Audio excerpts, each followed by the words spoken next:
Bonjour, je m'appelle Clara Getzel et je suis catégorie leader sur la place de marché. Je travaille chez Amazon depuis 1 an et je dois dire que j'ai été très impressionnée, dès mon arrivée, par la force et la présence des principes de leadership au sein de notre culture et de nos modes de fonctionnement. L'un des principes de leadership consiste à privilégier l'action. Ce que dit ce principe, c'est que dans le business, la vitesse est essentielle. Il existe de nombreuses décisions et actions qui sont réversibles et qu'il n'est pas absolument nécessaire de sous-peser en détail. Ce que nous prenons chez Amazon, c'est la prise de risque calculée. Dans cette vidéo, nous allons parler de la prise de décision rapide, c'est-à-dire de la capacité à prendre des décisions rapidement sans compromettre la qualité de la décision. Au fond, que veut dire ce principe « privilégier l'action » ? Chez Amazon, il y a 3 choses qui nous permettent d'agir rapidement. Tout d'abord, nous évitons d'avoir un processus de décision unique et standard. De nombreuses décisions sont réversibles et tout dirigeant doit pouvoir revenir sur celles-ci en cas d'imprévu. C'est ce qui permet d'aller plus vite. Ensuite, la plupart des décisions peuvent en réalité être prises en s'appuyant sur 70% des informations dont nous aimerions disposer idéalement. Si vous attendez d'avoir 90%, le risque, c'est d'avancer trop lentement. Dans tous les cas, il est important de savoir identifier les mauvaises décisions et les corriger rapidement. À long terme, une mauvaise décision peut s'avérer moins coûteuse qu'une décision prise trop lentement. Enfin, vous pouvez appliquer le principe que nous appelons chez Amazon « s'opposer et s'engager », qui peut vous faire gagner du temps en faisant passer une décision même si toutes les parties prenantes n'ont pas pu trouver un accord. Prenons un exemple. Vous avez une conviction sur une direction à prendre qui ne fait pas consensus.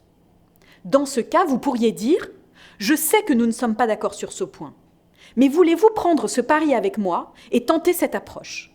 Acter le désaccord et s'engager ?» À ce stade, a priori, personne ne connaît la bonne réponse.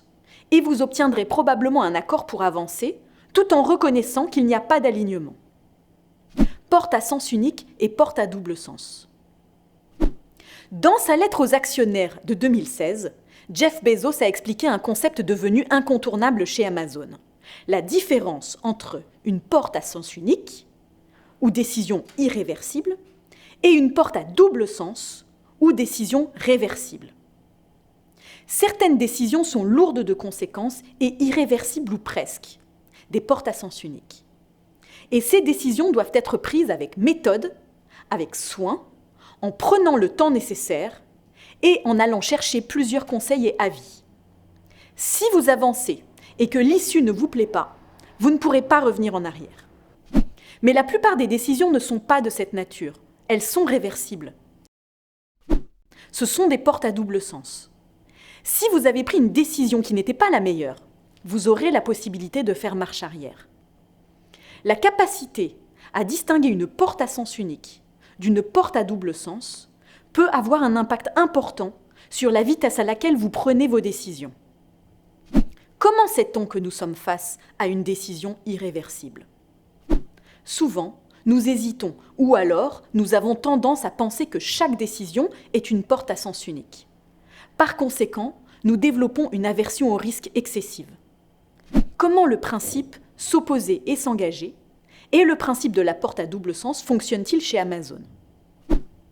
Des décisions portant sur la localisation du prochain centre logistique ou sur le design industriel d'un nouvel appareil, par exemple, sont des décisions importantes et pour la plupart des portes à sens unique. Lorsque la décision est prise, il est difficile ou coûteux de faire machine arrière. Mais il faut garder en tête que de nombreuses décisions que nous pensons être irréversibles ne le sont pas forcément. Chez Amazon, nous avons souvent un débat afin de déterminer si telle décision est réversible ou non. Il faut se poser les questions suivantes. Pouvez-vous franchir cette porte, faire un test et en tirer un enseignement ? Pouvez-vous ensuite itérer l'expérience et ajuster en fonction des résultats obtenus ? Chez Amazon, lorsque la réponse est positive, nous prenons systématiquement des décisions rapides. Il est possible de reconsidérer la nature d'une décision qui semblait irréversible. Pour cela, il y a 2 questions à se poser. Tout d'abord, comment puis-je transformer cette décision en une porte à double sens ? Ensuite, comment puis-je transformer un engagement ferme en une expérimentation qui me permettra de tester mes hypothèses assez tôt ? La création d'un produit ou d'un service comporte de nombreuses inconnues. Il s'agit d'une expérimentation. Toute innovation dans un nouveau domaine comporte de nombreux risques. Plus vite votre nouveau produit ou service est mis sur le marché, plus vite vous obtiendrez des retours clients. Ces retours vous indiqueront ce qui fonctionne ou pas. Une solution possible consiste à tester 2 hypothèses en même temps, puis à choisir celle qui fonctionne le mieux. Ceci étant dit, vous n'aurez pas toujours raison. Dans ce cas, on parle de fail fast ou d'échec rapide. Un échec rapide implique un prototypage rapide pour comprendre les principaux risques de l'invention. Vous pourrez alors utiliser ces données pour ajuster votre prochaine itération ou nouvelle version. Prenons un exemple d'échec rapide chez Amazon, le Fire Phone. Après 1 an de mauvais retours clients, nous avons cessé la production de cette nouvelle ligne de produits.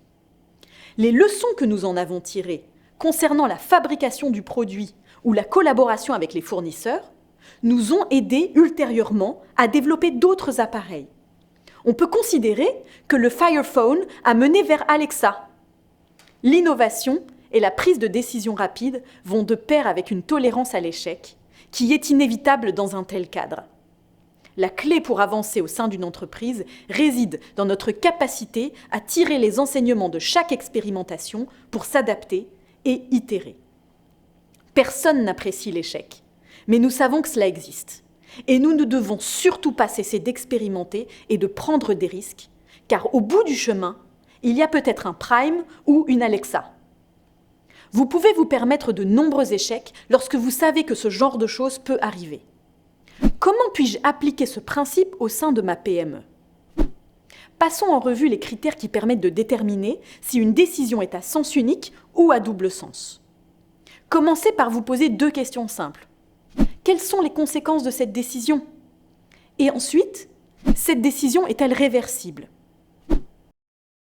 Quel est l'impact potentiel sur le client final ? Élevé, faible. Quel serait le coût, en euros et en temps, de revenir sur la décision ? Élevé, faible. Combien d'équipes sont impactées par la décision ? Beaucoup, peu. Quel est l'impact potentiel sur les résultats de l'entreprise ? Élevé, faible.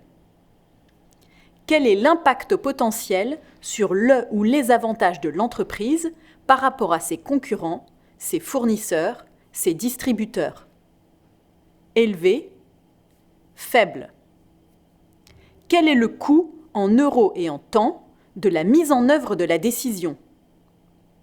Élevé, faible. Cela impliquerait-il de partager des données ou des informations en externe ? Oui, non. Le cas échéant, quel est le risque lié à cette décision ? Élevé, faible. Cette décision impacte-t-elle les principes fondamentaux de l'entreprise ? Oui, non. Puis, qu'est-ce qui doit être fait en priorité ? Comment décidez-vous des tâches ou des projets sur lesquels vous concentrez et de ceux qui doivent être reportés ou même supprimés ? Devez-vous privilégier l'écoute de vos clients ou de votre hiérarchie ?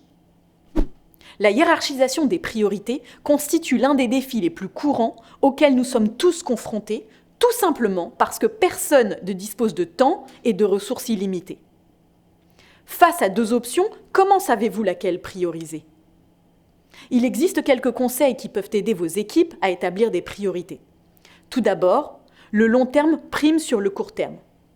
Chez Amazon, nous préconisons de prioriser la croissance à long terme plutôt que les gains à court terme. Les projets susceptibles de générer une valeur à long terme sont priorisés par rapport aux projets produisant des résultats à court terme et non pérennes. Bien sûr, la solution idéale, c'est l'équilibre entre les gains à court et à long terme. Il faut savoir créer cet équilibre pour pouvoir générer de la valeur immédiate pour le client, tout en ayant des projets qui délivrent à long terme. Revenons un moment sur le sujet dont nous avons discuté et les types de décisions auxquelles vous faites face dans votre entreprise. Y a-t-il des décisions irréversibles que vous pouvez requalifier en décisions réversibles ? Songez aux bénéfices à court terme et aux objectifs à long terme lorsque vous hiérarchisez les idées. Vous concentrez-vous uniquement sur la qualité de la prise de décision ou êtes-vous également attentif à sa rapidité ? Les tendances de marché sont-elles porteuses pour votre secteur ? Quel est votre rapport de force avec vos intermédiaires ? Et surtout, vos clients sont-ils satisfaits ? Une bonne compréhension de ce type de décision vous aidera à construire un plan solide pour votre business, pour aujourd'hui et pour demain. Merci, j'espère que cette vidéo vous sera utile.